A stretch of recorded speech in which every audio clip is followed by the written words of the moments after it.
Alright guys, let's take a look at these top 20 rookies in fantasy basketball. Looking at per game value over the last 2 weeks, and a surprise there at number 1 in the top 20 rookies is Kevin Huerter of the Atlanta Hawks. He's been out for the last couple of games with a sore neck, but he is the 26th ranked overall player over the last 2 weeks. And I guess you're going to ask, how's that the case? Well, he's hit 16 threes in his last 4 games. He's averaging 19 points with over 4 assists and 1.5 steals on 50 and 83, including 52% from 3, and that makes for a bloody good fantasy player. Huerter is still available in 68% of Yahoo leagues. To me, he has been a must-roster guy for weeks. He remains a must-roster guy. I know that Taurean Prince is back, but I believe that Huerter and Prince will continue to start. And yes, Bazemore will return at some point. But 30 minutes for Huerter, to me, is an absolute lock. The shooting will cool off, but he should be a must-roster guy for the rest of the way.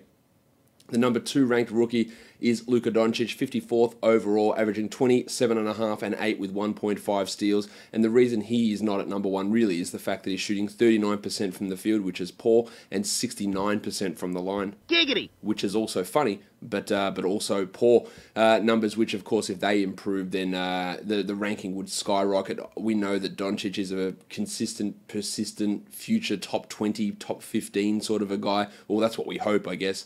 And I have pretty high level of confidence that he'll get to that level.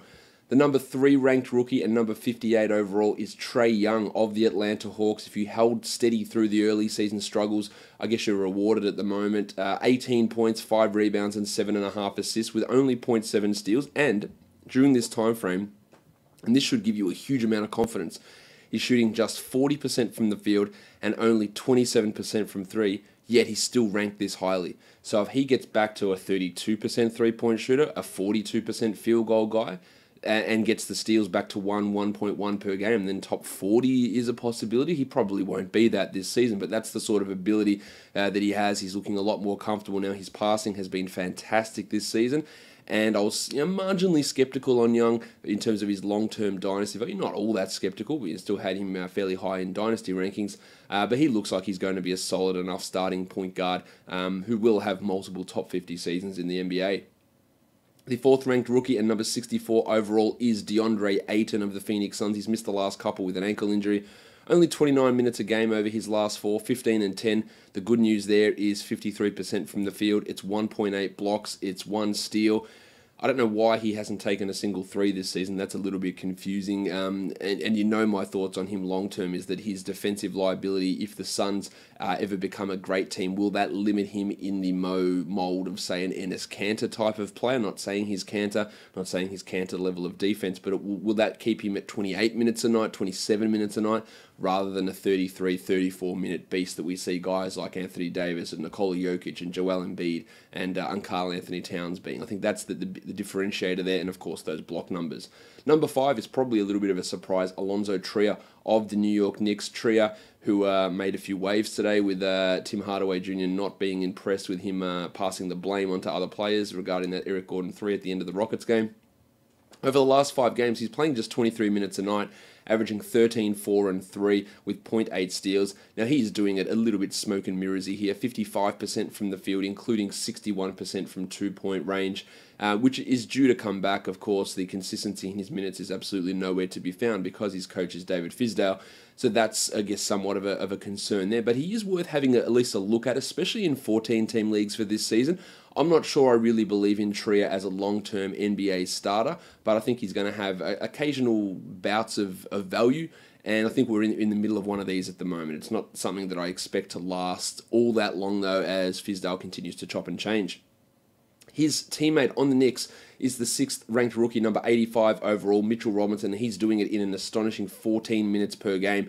How is he doing it? Well, he hasn't missed a shot since he returned from those injuries. Perfect 100% from the field, and he's blocked 2 shots per game in those 14 minutes, and that's really all he's doing.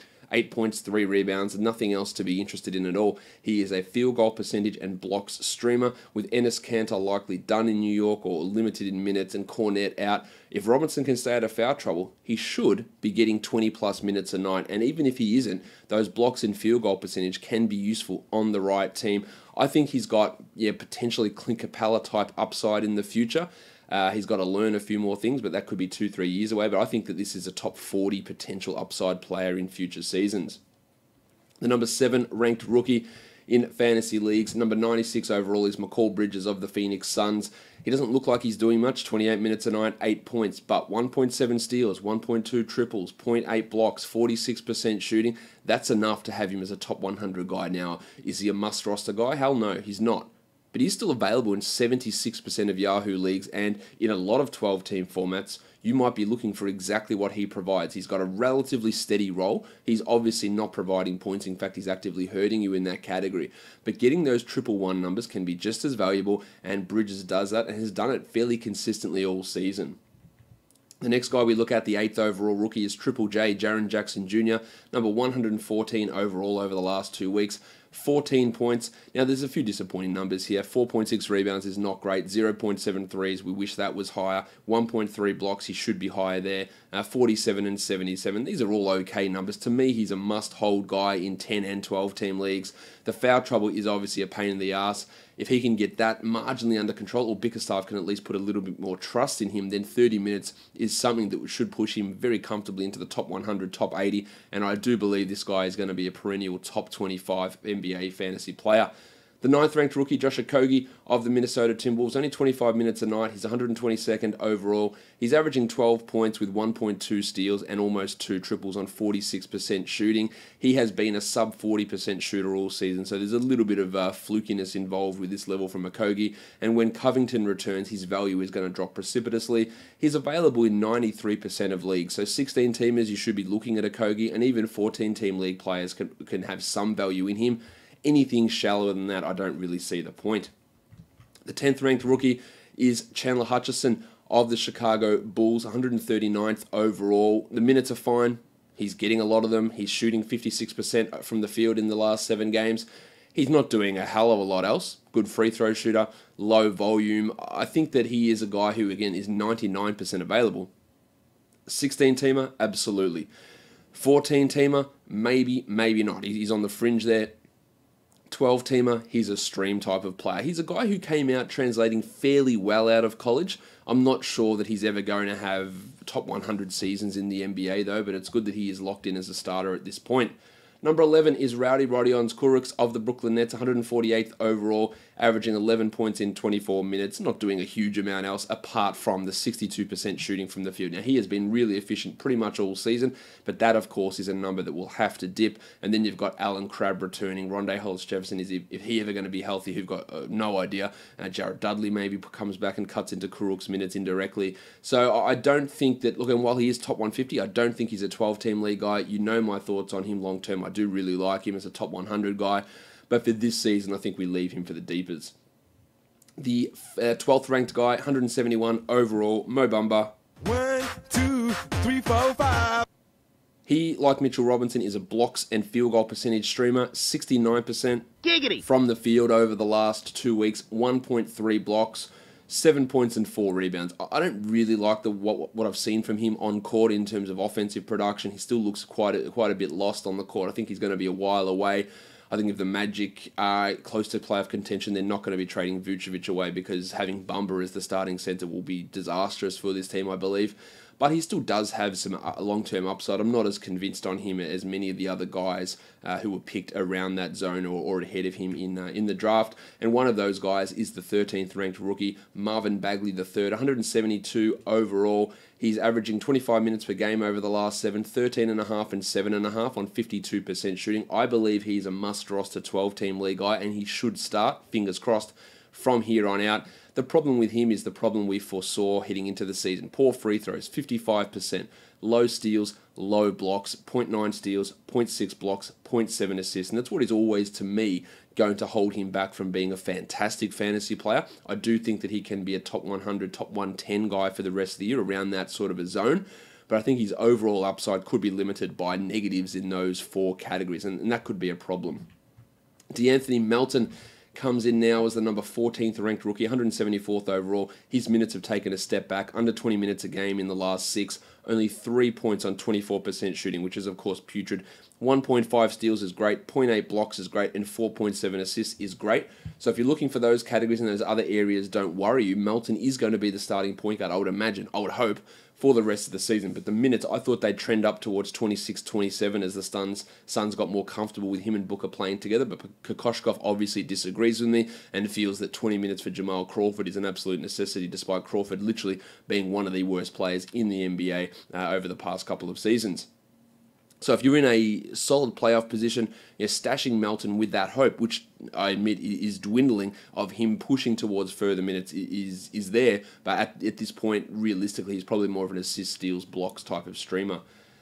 The next guy we look at, number 15, is Landry Shamet of the Philadelphia 76ers, 187th overall. He's just an excellent three-point streamer. 2 threes per game on 47%. He's shooting over 40% from the field. He's doing literally nothing else. But if you need threes, think of him like, you can't get Pat Mills or Marco Bellinelli or Davis Bertans, and those 3 Spurs guys just came to mind. Yes, Shamet could be that guy that can come in and hit your 2 threes, much like the Duke Wayne Ellington was able to do over the past couple of seasons.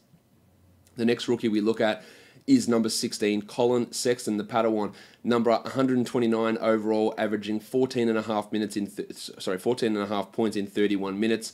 Only 3 assists, only 1 steal, and 40 and 72. He just hurts you in so many categories. The only category over the last 2 weeks that he's a positive in is steals, and he's only getting 1 per game of those, so only a marginal positive. I don't believe in him long term. I don't believe he's a 12-team league guy. He's more of a 14 or 16-team guy with extra value in points leagues. The Wizard, Omari Spellman, comes in next. He is the 17th ranked player, 208th overall, 6 points, 4 rebounds, 1.2 blocks, and 1.3 triples. I think in a luxury stash scenario, he has a little bit of value if Dwayne Dedmon does get moved. And of course, there's Alex Len there, but then they could be a 26-22 minute split in either direction. And I think if you can get to 22 minutes for the Wizard, he could actually be a 12-team league guy. Now, I don't think he's a very good player. I don't think that he is a great prospect by any stretch, but he has the 111 potential. He's got an ability to generate assists, and he can be, and I think this is what Danny LaRue calls him, is the new Mo Spates. And that's a guy that when the minutes were there, your fantasy value definitely followed. And I think that's what Spellman might be able to be for the second or the last 2 months of this season. 214th is Wendell Carter Jr. of the Chicago Bulls. Of course, his season is pretty much done, averaging 5 and 8 in 25 minutes. I like him long-term for Dynasty. This might be a great buy-low opportunity, especially if the team that has him is really in championship race at the moment. That might be an opportunity to try and acquire him, because these games before the injury were a bit of a struggle, and now he's out for the rest of the regular season. But of course, in redraft leagues, I don't think we need to be bothered with him. The next guy, the 19th ranked rookie, 220th overall, the burner, Jalen Brunson of the Dallas Mavericks, 20 minutes, 9 points, 2.5 assists with 46% shooting.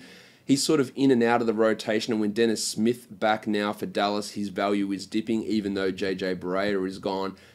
He's a long way from 12 or 14 or maybe even 16-team league value, but I do think at some point he can be a Barea-type player, a high-ish assist guy that can generate some steals and hit some threes and be a consistent enough 14 to 16-team league guy. I just think this season he's probably not there. And the number 20 ranked rookie, 221 overall, the Fort, Kevin Knox, 32 minutes a night, 14 and 5, but just no other numbers. Assists, steals, and blocks are all poor. 39 and 62 as his percentages is really bad. 2 triples is okay. He's significantly better suited to points leagues, and he probably is a 12-team points league guy just because of the volume in the minutes. In category leagues, it's really, really hard to have him as a must-roster player. If I'm just going to round out the top 24, Brad Wanamaker, 21, Bruce the Shark Brown at 22. Baby Shark, do-do-do-do-do. Harry Giles at 23, and Theo Pinson, just the one game from Theo, but he comes in as the 24th best rookie over the last 2 weeks.